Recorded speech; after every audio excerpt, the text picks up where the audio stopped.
Hi everyone. Now we are going to discuss about general principles of diagnostic microbiology.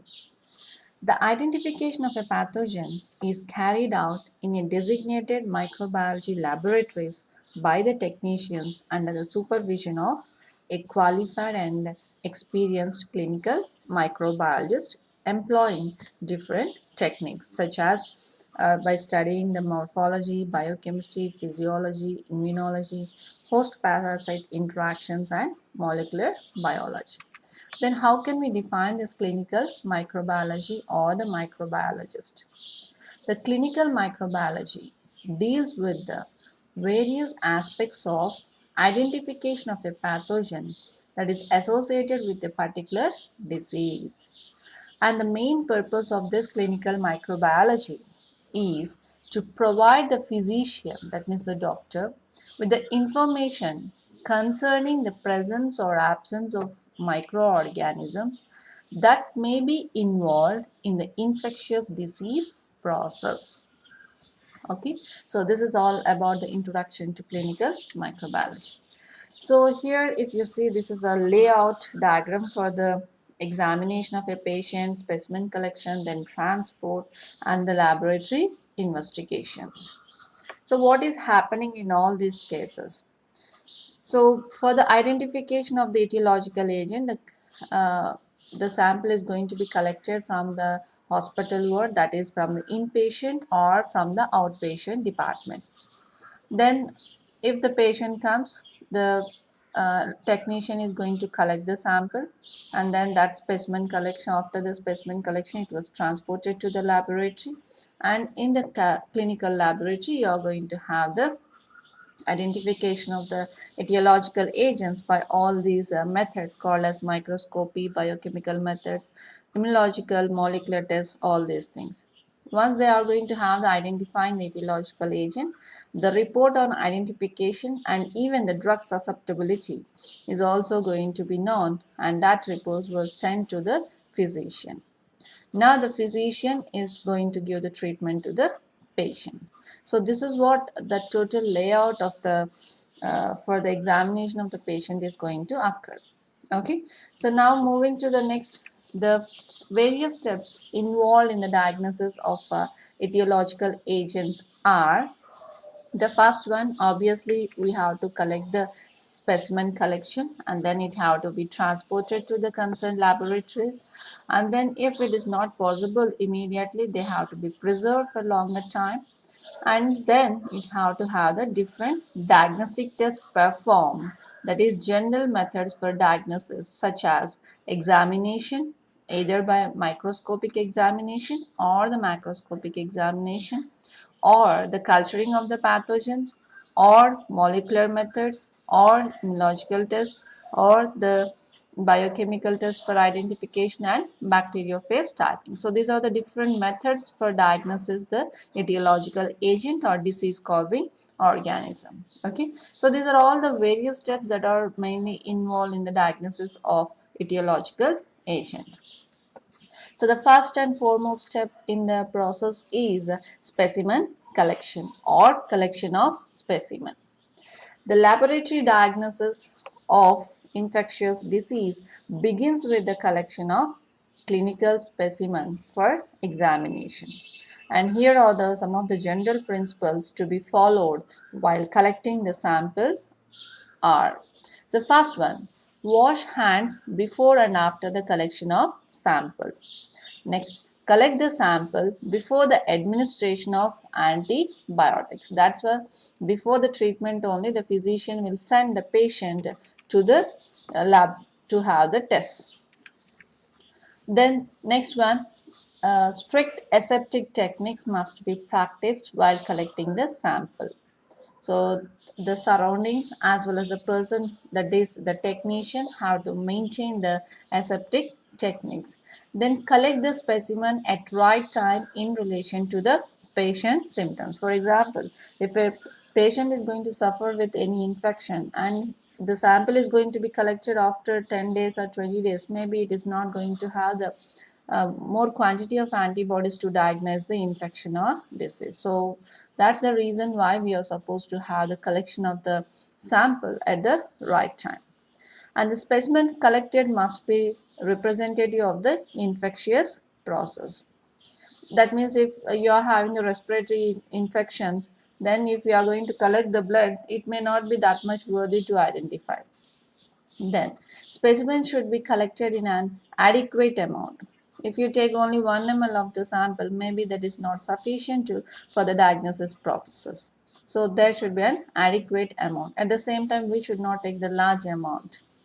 Then the specimen should not be contaminated by organism from the outside source. That's why we have to maintain the aseptic techniques. Then the specimen should be collected in a sterile containers and sealed and properly labeled with patient's name, sex, age, hospital number, clinical history, and treatment given. So these are all the criteria which should be there while you're collecting the sample, because there are so many people with us for having the same name, then having the same sex, that is the female only so many names will be similar. For that reason, they have to have all these details in detail. Okay, then the specimen should be transported immediately without any delay to the laboratory. So if we take the sample at 6 o'clock and if we send the sample by 12 o'clock, there may be no use. It have to be sent to the laboratory immediately after the collection, if necessary. That means if we think that the laboratory is too far from here and it takes time, then obviously we are supposed to use the transport media, maybe use it for preserving any organism which may present in the sample. Okay, then the specimen should be immediately processed. So this is all the general principles of specimen collection. Then moving to the handling. So we had seen the specimen collection and how to handle the specimens in the laboratory. Next, the refrigeration that means we are supposed to have the refrigeration at 4 degrees to 6 degrees is going to be offered a safe and dependable method of storing many chemical, that is many clinical samples. So that means many a time it is not possible to process the specimen as soon as it is received by the laboratory. So they are going to opt this refrigeration method, which is very safe and dependable method. However, some may require immediate processing or culturing, whereas others must be immediately frozen. The length of the time of refrigeration varies with the time of specimen. Swab from wounds, urinogenital tract, throat, rectum, feces, and sputum samples can be refrigerated for 2 to 3 hours without the loss of pathogens. And the urine samples for culture can be refrigerated for at least 24 hours. So it is on, that means the swabs can be only for 2 to 3 hours, whereas the urine specimens can be for 24 hours. Whereas CSF from the patient with suspected meningitis should be examined at once. Once they collected, immediately it have to be. Then specimen must, that means submitted for the isolation virus, should be refrigerated immediately.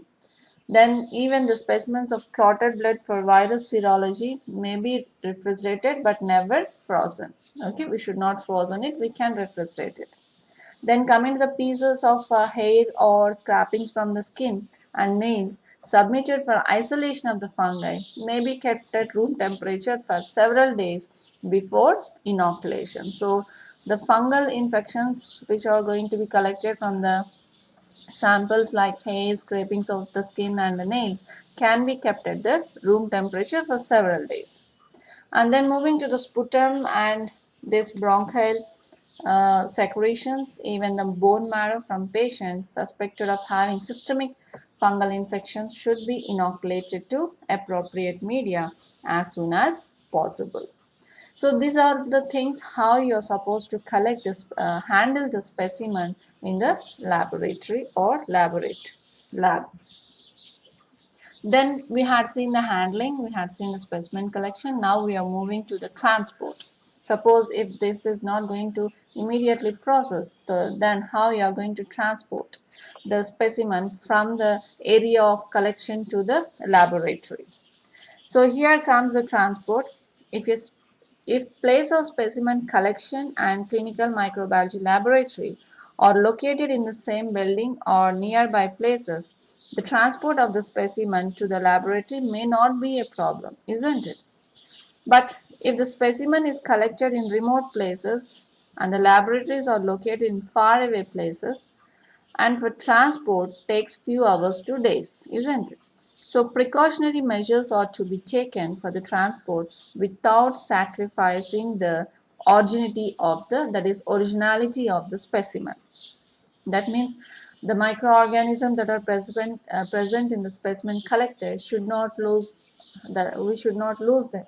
That means if you are going to get it back to the lab and if you test it, if no organisms are there, you'll get a negative report, isn't it? So that is not good. So we should use some sort of a transport media if we are having the long distance between the collection of the specimen and the laboratories. So, speed in transporting the specimen to the clinical laboratory after it has been obtained from the patient became a prime importance. Now, the microbiological specimens may be transmitted to the laboratory by various means. A sterile container should be used and the specimen should be processed as soon as possible. And we are having a variety of specimens or variety of containers have been devised for collecting the different specimens.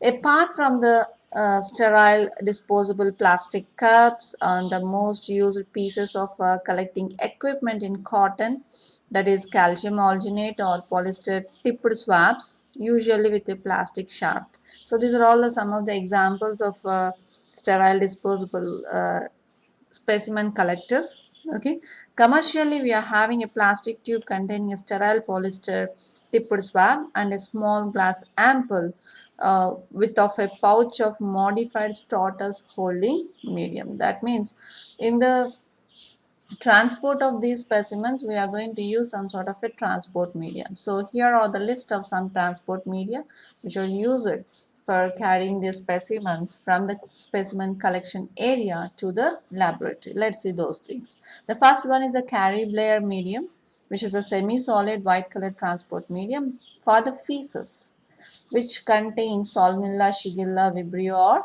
Campylobacter. Then another media now I told you is the starters media, which is the most widely commonly used for transporting specimens, mainly suspected for gonococcus, and also used for transporting the throat, wound, and the skin swabs, which may contain the fastidious organisms. So one is the Cariblair media, the another one is Tortoise media, most commonly used transporting media. Then VR medium or Venkatramakrishnan medium. And this is also used mainly to transport the feces from suspected cholera patients.